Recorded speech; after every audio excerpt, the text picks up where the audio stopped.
คุณภาพอากาศดีด้วยการร่วมมือของทุกภาคส่วน ปรารถนาดีจากสำนักงานประชาสัมพันธ์ที่ 3 กรมประชาสัมพันธ์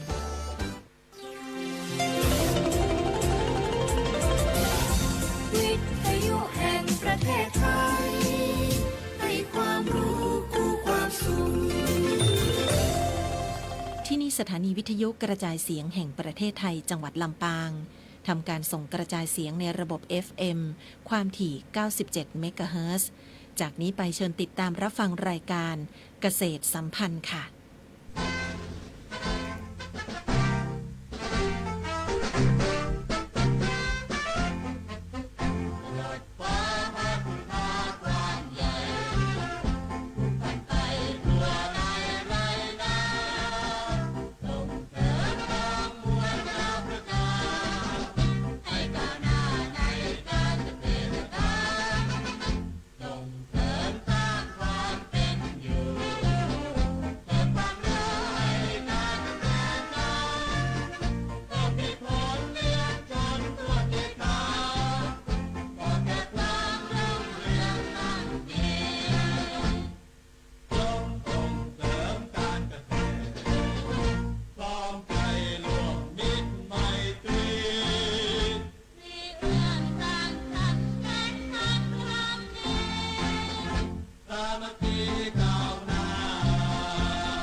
สวัสดีเจ้าคุณผู้ชมและคุณผู้ฟังแฟนๆรายการเกษตรสัมพันธ์นะเจ้าสำหรับวันนี้นะเจ้าเฮาก่อมากับดีเจแน็กกี้นะเจ้าแล้วก็ดีเจเมย์นะเจ้าจุฬาลักษณ์แตนวันนี้ดีเจแน็กกี้จะเป็นผู้ดำเนินรายการหลักแล้วก็สำหรับดีเจเมย์นะเจ้าจะเป็นผู้คุมเครื่องอยู่ต่างนอกเนาะและวันนี้เฮามีนะเจ้าผู้ร่วมรายการคนสวยของเรานะเจ้าก็เป็นเกษตรกรนะเจ้าเป็นประธานวิสาหกิจชุมชนแต่เปิ้ลจะเป็นประธานวิสาหกิจชุมชนอย่างเดียวเปิ้ลได้แนะนำตัวเลยเจ้าแนะนำตัวได้เลยเจ้าสวัสดีเจ้าสวัสดีดีเจน้องแน็กน้องเมย์เจ้าและท่านผู้ฟังทุกท่านนะเจ้าข้าเจ้านางโสภินหวานแหลมเจ้าประธานวิสาหกิจชุมชนกลุ่มปักผ้าด้วยมือเจซ้อนนะเจ้าหมู่12ตำบลเจซ้อนอำเภอเมืองปานจังหวัดลำปางนะเจ้าสำหรับวันนี้นะเจ้าก่อนที่เราจะมาเข้าในเนื้อเรื่องของวิสาหกิจชุมชนปักผ้าด้วยมือแจ้ซ้อนเนาะเดี๋ยวเราจะขอให้คุณผู้ชมและคุณผู้ฟังทางระบบ Facebook Live ทางเพจสวทลำปางกรมประชาสัมพันธ์ช่วยกันแชร์ช่วยกันมาร่วมพูดคุยแลกเปลี่ยนกันทาง Facebook Live แล้วก็ทักทายดีเจแน็กกี้ทักทายทางพี่โสพินเนาะแล้วก็ทักทายทางดีเจเมย์มาเป็นกำลังใจให้เฮาถ้ามีประเด็นไหนที่อยากจะเข้ามาร่วมรับฟังหรืออยากที่จะมาหารือหรือแลกเปลี่ยนความคิดเห็นก็สามารถทักทายมาทาง Facebook Live ได้นะเจ้าสำหรับวันนี้เนาะเฮามาในเรื่องของวิสาหกิจชุมชนปักผ้าด้วยมือแจ้ซ้อนนะเจ้าเนาะและแขกรับเชิญของเฮาก็มาจากอำเภอเมืองปานซึ่งเป็นประธานวิสาหกิจชุมชนปักผ้าด้วยมือแจ้ซ้อนและผลิตภัณฑ์ที่นำมาทางหลังของดีเจแน็กกี้และทางพี่โสพินนะเจ้าก็เป็นผลิตภัณฑ์ที่ได้รับตราสัญลักษณ์ OTOP ซึ่งได้รับประกันซึ่งเป็นการรับประกันคุณภาพเนาะของสินค้าชุมชนนะเจ้าว่ามีศักยภาพในการดำเนินงานจะใดซึ่งตรงเนี้ยเป็นกลุ่มที่นำมาเป็น case study มาเล่าให้คุณผู้ชมคุณผู้ฟังเนาะว่าเปิ้ลมีวิธีการดำเนินรายการดำเนินกิจกรรมวิสาหกิจจะใดพองนะเจ้าเดี๋ยวก่อนอื่นให้ทางปี้โสพินนะเจ้าได้เล่าถึงความเป็นมาเป็นไปของทางวิสาหกิจเจ้ากลุ่มชุมชนกลุ่มปักผ้าด้วยมือของเฮาเจซ้อนก่อนจะเกิดมานะเจ้าเพราะว่าแต่ก่อนน่ะชุมชนบ้านสีหลวงเจซ้อนของเฮาเนี่ยมีภูมิปัญญาตั้งตอพ่ายนะเจ้าตอปลูกฝ้ายเสร็จกะเอามา ตอเนาะเจ้า เจ้า ตอเสร็จแล้วก็เอามาแปรรูปเป็นผ้าถุงอันหยังกันนุ่งเนาะห่มผ้าห่มสมัยแตะก่อนเนาะเจ้า สมัยแต่ก่อนเปิ้นก็มีคล้ายๆว่าปลูกฝ้ายเนาะแล้วก็ เจ้า ทอฝ้ายในของชุมชนอยู่ละ เจ้า เจ้า เจ้า แล้วก็ว่า มันก็ได้กับหมุนเวียนกันในหมู่บ้านเฮาก็เลยว่าอยากจะให้เจ้าบ้าน หรือว่าปู่ย่าตายายของเฮามีรายได้ เจ้าก็เลยเอามาต่อยอดนะเจ้าเปิ่นต่อเฮาก็เอามาเอาลายลวดลายของเฮาแต่แรกก็เลยเริ่มต้นกันจากตีสัตว์ในหมู่บ้านของเฮานะเจ้า อ๋อเป็นสัตว์อันอย่างเจ้า เป็นนกเป็นจักรจันทร์เจ้า แสดงว่าต้องมีความหมาย เจ้า เป็นจะใดเจ้านกจักรจันทร์ จักรจันทร์นี่ก็คือบ้านเฮาเจซ่อนมีบ่อน้ำร้อนเนาะเจ้า มีอุทยานนะเจ้า แล้วเปิ่นจะมีจักรจันทร์ลงมากินน้ำห้อนนะเจ้า อ๋อจักรจันทร์กินน้ำฮ้อนเลย เจ้า เจ้า มากินน้ำห้อนของในอุทยานนะเจ้า แล้วก็มันตัวมันน่าฮักนะเจ้ามันก็มีเอกลักษณ์ของเปิ้นนี่เนาะของเจซ่อนเจ้าก็เลยเอามาปักลงในผืนผ้าของเฮา ใน เจ้า ผ้าก็คิดรีเริ่มเลยว่าเฮาเห็นในของแจ้ซ้อนของเฮาเนาะใน เจ้า บ่อน้ำร้อน มันมีจักรจันทร์ที่ลงมากินน้ำเนาะก็เลยเอามาปักเพื่อเพิ่มมูลค่า เจ้า อันนี้ตื่นเต้นกับเจ้าหันมาได้มาปะดีเจนักกี้หน่อย มาตื่น มาตื่นเต้น เจ้า แล้วก็ในของการปักเนี่ยแล้วก็ลวดลายเนี่ยนอกจากจักรจันทร์แล้วเนี่ยต่อมานี่ปักลายอย่างห้อง เจ้าก็จะมีหลายอย่างอยู่นะ เจ้า เจ้า แต่ตอนนี้เฮาก็เอาชุมชนคนเจซ่อนนะเจ้า เจ้า วิถีชีวิตของเปิ่นที่ดำเนินอยู่นะเจ้า เจ้า ก็ปลูกข้าวปลูกนาเลี้ยงปลาเจ้า เจ้า ตีข้าวหมูข้าวอยู่ในนี่หมดเลยเจ้า วิถีชีวิตของชุมชนคนเจซ่อนเจ้า แสดงว่าลายปักปัจจุบันเนี่ยในของวิสาหกิจชุมชนปักผ้าด้วยมือแจ้ซ้อนเนี่ยก็จะเป็นเกี่ยวกับวัฒนธรรมความ เจ้า เป็นอยู่ของชุมชนแจ้ซ้อนเนาะซึ่ง เจ้า ตรงนี้ก็ถือว่าเป็นเอกลักษณ์แล้วก็มีคุณค่า เจ้า ทางจิตใจแล้วก็เป็นเขาฮ้องว่าอย่างก็เป็นจุดของวิสาหกิจชุมชนเหมือนเป็น ถ้าคิดถึงวิสาหกิจชุมชน ปักผ้าด้วยมือแจ้ซ้อนเนี่ย เจ้า ก็จะมีอย่างนี้ดิเจนักกี้ว่าบ่เหมือนใครเลยเนาะเนี่ยมีท่านเกษตรเหมือนผู้ชมผู้ฟังนะเจ้าเกยหันกับเจ้านี่มี สวยงามมากเลยนะเจ้าเดี๋ยวทักทายกันมาได้นะเจ้าตรงนี้เนาะเจ้าแล้วก็สำหรับตรงนี้ก็คือมีการฝึกปักนี่ก็คือว่าได้ไปเรียนรู้ เจ้าแต่ก่อนก็คือเจ้าก็กึดเนี่ยตามนั่นนะเจ้า เจ้า แต่ว่าพอดีตอนนี้ก็คือที่ผ่านมาก็คือมีศูนย์สตรีเจ้าเปิ่นก็เข้าไปอบรม เจ้า ปักเนาะ เจ้า โอ้ดีเจเนกกี้ลืมตะกี้มีคนทักมาบอกว่าลืมว่าวิสาหกิจชุมชนนี้ก่อตั้งเมื่อใดเมินหรือยังเจ้า อ๋อก็ตั้งมาตั้งแต่ปี52เจ้ากุมมาเริ่มปี50เนาะเจ้าแล้วก็เอามาจดขึ้นทะเบียนปี52 กั เจ้า เกษตรอำเภอ เจ้า เนาะตรงนี้กับสำนักงานเกษตรอำเภอก็มีการจดเป็นวิสาหกิจชุมชนในกิจกรรมก็จะเป็นการปักผ้าการทำอะไรบ้างคะ กิจกรรม เจ้าร วมในกลุ่มก็คือ เจ้า เริ่มต้นจากทอเนาะเจ้า เจ้า จากทอก็มาตัดเย็บ ทอตัดเย็บ เจ้า แล้วก็มาปักลงในผืนผ้าเจ้า ทอตัดเย็บแสดงว่าก็จะเป็น ครบวงจร สำหรับวันนี้ก็นำมาครบวงจร เจ้า แล้วแต่ก่อนนี่คือผ้าเป็นสีชมพูจะอี้อะไรกันหรือว่าเป็นจะใด บ่ใช่เจ้าแต่ก่อนก็มีข้างนี่ก็คือกระย่อมอยู่แต่ไม่เยอะ ไม่ ใบ เยอะ เยอะขนาดนี้ เจ้า นะเจ้าแต่ก่อนก็จะใช้ใบเหี่ยวนะเจ้า ใบอย่างก็จะ ใบเหี่ยวใบตะเพียนหนูเนี่ยเนาะเจ้า อ๋อ แล้ว ใน ก็ ชุมชน เจ้า เปลือกไม้ เจ้า ดอกอัญชัน อ่า เจ้าเอามาย่อมหน่วยบาแซดบากายอะเจ้า เจ้า เจ้า อ๋อโดยใช้ย้อมสีธรรมชาติ เจ้าธรรมชาติล้วน อ๋อ ๆเจ้า ใบเหี่ยวหรือว่าตะเคียนหนูนี่จะเป็นสี สีเหลือง จะได้ สีเขียว สีเหลืองอ๋อ สีเขียวอ่อนเขียวแก่เจ้าแล้วแต่เขาจะ เปลือกปลาดู ใส่ขี้เหล็ก แล้วเจ้า เปลือกปลาดูจะได้สีน้ำตาลอ่อนตำน้ำสีน้ำตาลเข้มอย่างเงี้ยเจ้า แล้วก็ณปัจจุบันเนี้ยก็มีการพัฒนาเนาะเพราะว่าทางเมืองปานก็เป็นแหล่งในของตีเปิ้ลผลิตข้างคุณภาพ เจ้า โดยตรงนี้ก็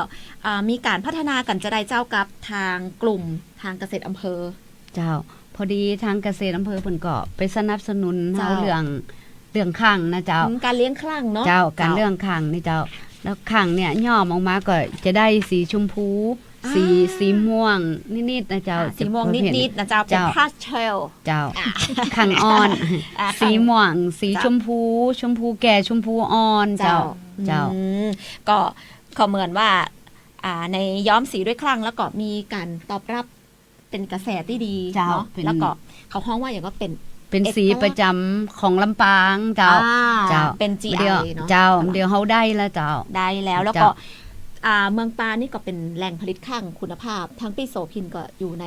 เกษตรกรกลุ่มที่ผู้ปลูกคลั่งคุณภาพตัวเนาะแล้วก็นำจีมาย้อมนำคลั่งมาย้อมเนาะมาตัดเย็บดีเจนักกี้ขอที่จะถามเนี่ยในมือที่ดีเจนักกี้ถือนี่เปิ้นฮ้องว่าอย่างเจ้านี่โบค่ะโบเป็นโบกิฟเนาะผลิตภัณฑ์อย่างเป็นจะได้เจ้าอันนี้ก็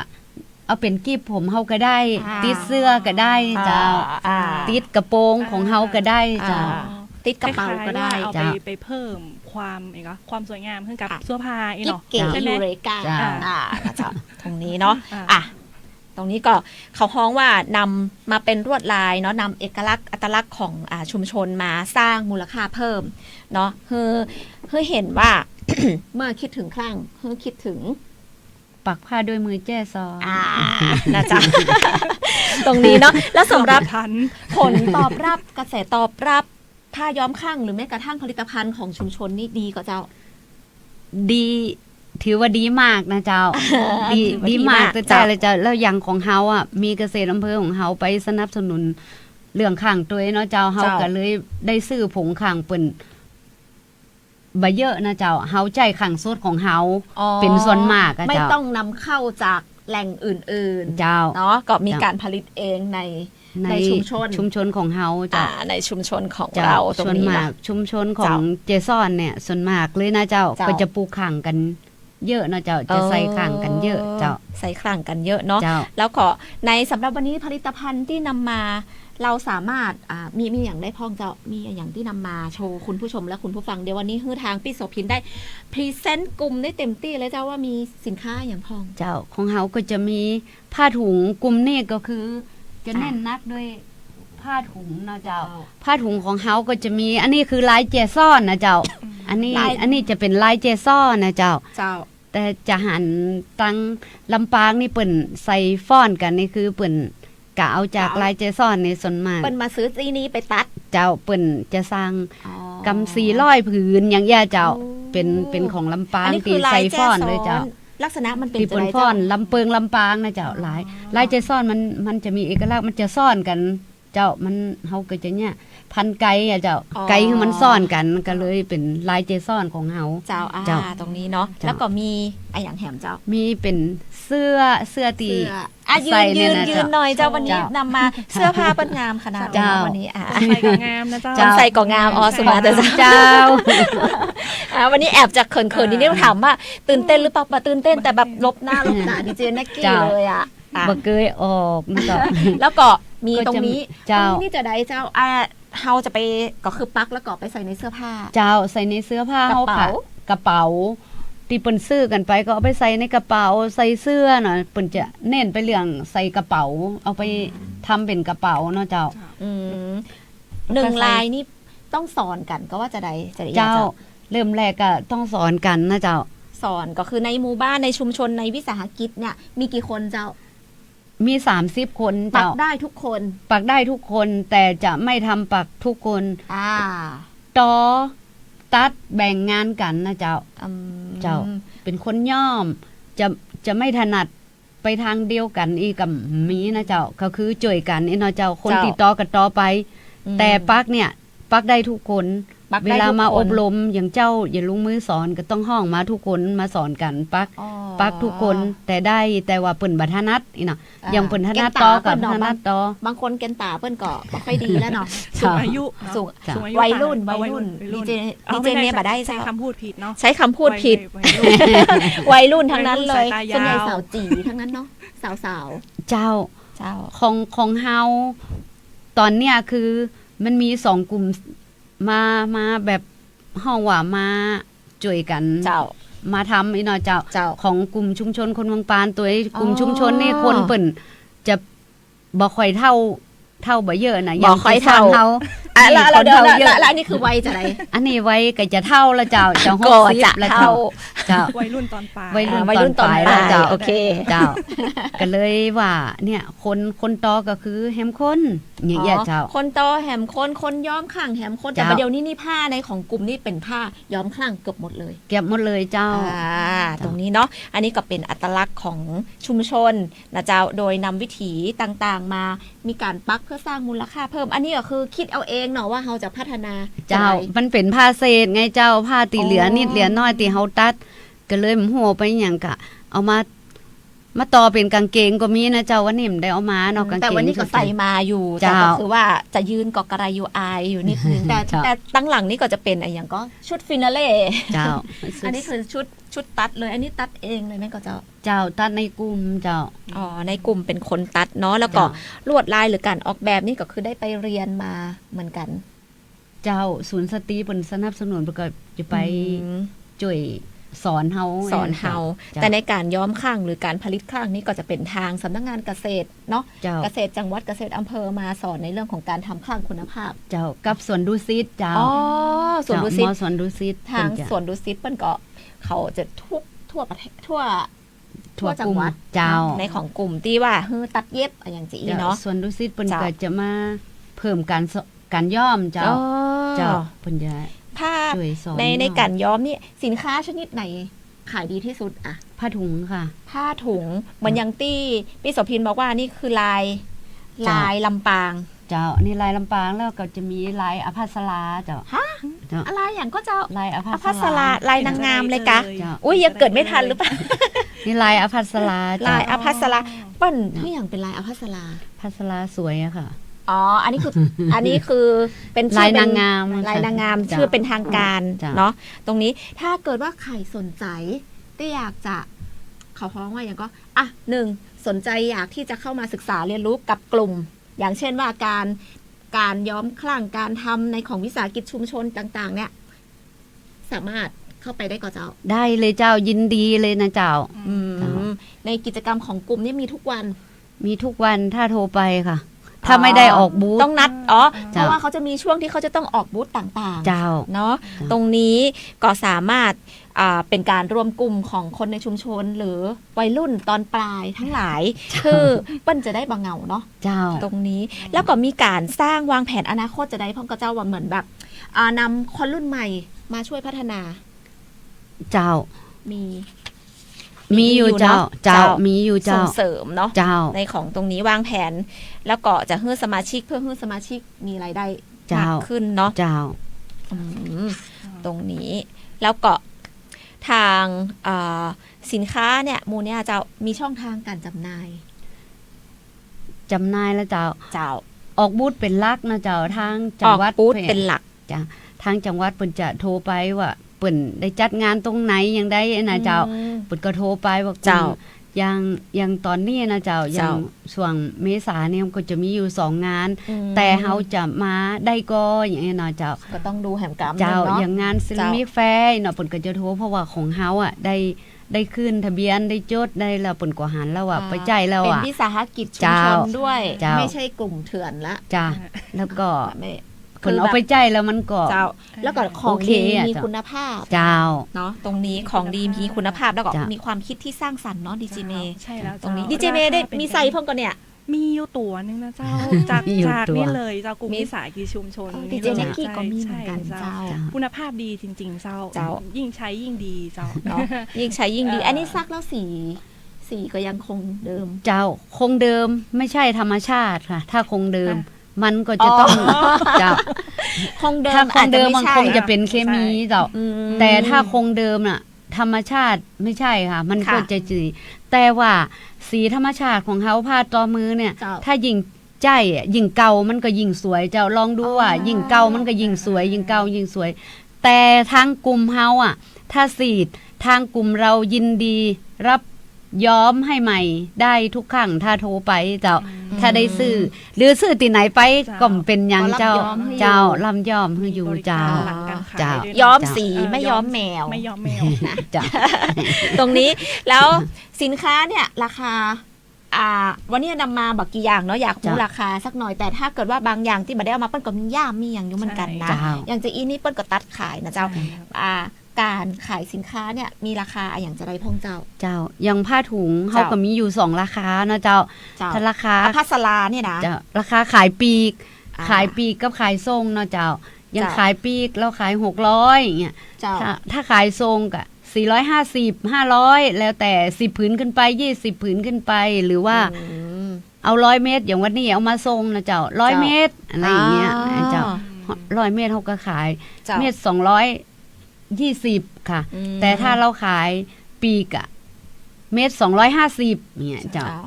แล้วอย่างถ้ามีลายปักสีเราเจ้าก็แล้วแต่อีกห เจ้า รือรับจ้างปักได้เลยเหมือนแบบ ถ้าจะเอาแค่ลายปัก เจ้าอันนี้ขายเป็นชิ้นปาร์กได้หรือว่า อ๋อ เปิ่นยังทั้งที่เปิ่น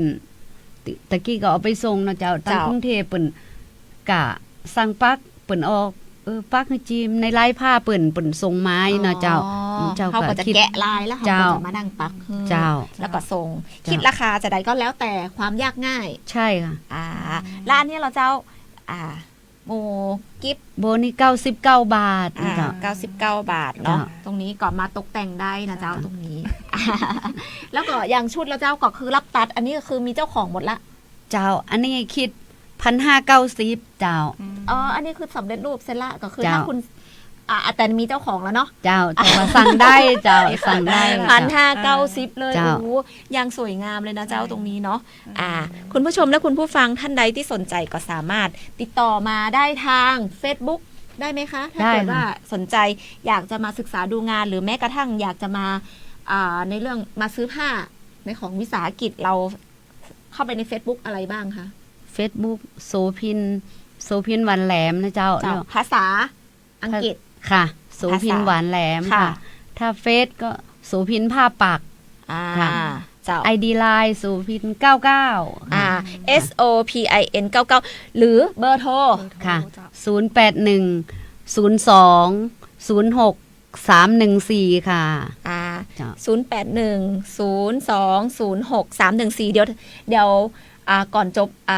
รายการเนาะหลังจบรายการก็ได้ เดี๋ยวเราก็จะมีการแฮชแท็กให้นะเจ้า แล้วก็มีการ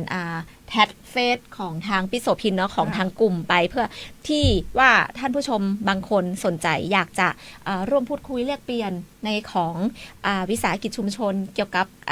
อยากได้ความรู้เกี่ยวกับการสร้างมูลค่าเพิ่มของหรือแม้กระทั่งการเลี้ยงคลั่งใช่ไหมคะ ใช่ค่ะ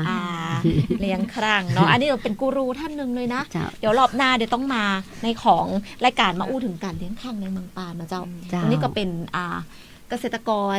ที่เป็นเขาห้องเป็นแกนนำก็ เจ้ายินดีเลยเจ้า แก่นนำแต่บอกก่อน ผู้น เจ้า บอกก่อน ผู้นำนะคะ แก่นนำก็ต้อง ผู้นำ ต้องหัวหน้าเนาะเจ้า เจ้าอุ้ยเสียดายเนาะแบบเวลามันน้อยจังเลยเนาะดีเจแน็กกี้ก็ต้องขอบคุณนะเจ้าทางปี้โสพินนะเจ้า แล้วก็ เจ้าขอบคุณ ทางสำนักงานเกษตรอำเภอเมืองปานนะเจ้าตีวันนี้พาเกษตรกรนะเจ้าเป็นประธานวิสาหกิจชุมชนปักพาดด้วยมือแจ้ซ้อนเนาะซึ่งเป็นบุคคลที่มีองค์ความรู้มากมีองค์ มาพูดคุยเกี่ยวกับวิสาหกิจชุมชนปักผ้าด้วยมือแจ้ซ้อน หรือแม้กระทั่งในเรื่องของการสร้างมูลค่าเพิ่มเนาะ จ้ะ เพราะปัจจุบันนี้เกษตรกรในการขายเนี่ยอาจจะแบบขายแบบเดิมๆมาได้ละเขาก็จะต้องเปลี่ยนสร้างมูลค่าเพิ่มจากสินค้าที่เขามีอยู่นะเจ้า เจ้า ตรงนี้ทั้งนี้สามารถติดต่อได้ทางช่องทางที่แจ้งไว้หรือเบอร์โทร 02-06-314 ค่ะ เจ้า เจ้าเหมือนกัน แต่เจ้าแล้วก็ลืมทักทายคุณผู้ชมและคุณผู้ฟังทางเฟซเนี่ยต้องสวัสดีทุกท่านนะเจ้า แล้วก็ร่วมมาเป็นกำลังใจให้กับพี่โสพินเนาะ ทางกลุ่มนะเจ้ามาอุดหนุนสินค้าของชุมชนเนาะตรงนี้ทำด้วยมือและทำด้วยใจเนาะตรงนี้แล้วก็ตรงเนี้ยถือว่าเป็นกลุ่มวิสาหกิจถือว่าเป็นกลุ่มที่ประสบความสำเร็จ แล้วก็มีคุณภาพในของด้านผลิตภัณฑ์ต่างๆบ่เพียงที่จะสร้างรายได้ภายในชุมชน แต่ก็ยังเป็นการนำ ทำให้คนในชุมชนน่ะมีรายได้เนาะ จ้ะ จากวัยรุ่นต่างๆนะเจ้าแล้วก็สามารถสร้างอาชีพให้กับชุมชนได้อย่างยั่งยืนนะเจ้าสำหรับวันนี้นะเจ้าเวลาบ่ายโมง29แล้วดีเจแน็กกี้ก็ต้องขอบคุณนะเจ้าทางพี่โสพินวานแหลมนะเจ้าประธานวิสาหกิจชุมชนปักผ้าด้วยมือแจ้ซ้อนนะเจ้าแล้วก็ทางดีเจเมย์นะเจ้าที่วันนี้มาคุมเครื่องเป็นจะได้พ่อ นะเจ้าแล้วก็สำหรับวันนี้เนาะวันพุธแล้ว หมดเวลาแล้ว ต้องขอบคุณนะเจ้า หมดเวลาลงแล้ว หมดเวลาลง เนาะ แล้ว ไม่พบกันใหม่โอกาสหน้าวันพุธหน้านะเจ้า วัน เนาะ พุธหน้า ใช่ เนาะ เจ้าสำหรับวันนี้ก็